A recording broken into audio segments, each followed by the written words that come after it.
अस्सलामुअलैकुम। सोलर का फ़ैन जब आप बना रहे होते हैं तो उस सूरत में आप लीडें वगैरह चेक नहीं करते हैं।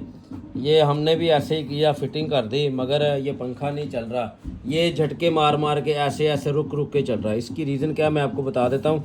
आपने जब भी पंखा तैयार करना हो, फिटिंग करने से पहले आपने ये चेक कर लेना कि आप उसमें तारें जोड़ के इसमें मैग्नेट की फ्लैक्स पैदा होती है या नहीं।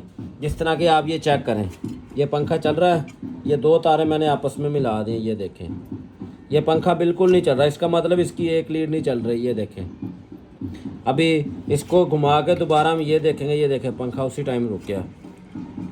ये देखें, ये चीज़ होती है। आपने जब भी पंखे को बना के रखना हो, चेक करने के लिए आसान तरीका ये होता है कि पंखे को घुमाएं, घुमा के इसकी लीडें चेक कर लें। अगर तो वो तीनों के ऊपर आपका पंखा मैग्नेट फ्लैक्स बना रहा है तो उस सूरत में आपने इसकी फ़िटिंग कर लेनी है। अगर फिटिंग सही ना हो तो इसको खोल के दोबारा इसकी लीडें चेक करें। अभी हम इसको दोबारा खोल के इसकी लीडें चेक करेंगे। इसकी लीडों का मसला है, स्टेटर की वाइंडिंग या कोई और मसला नहीं है।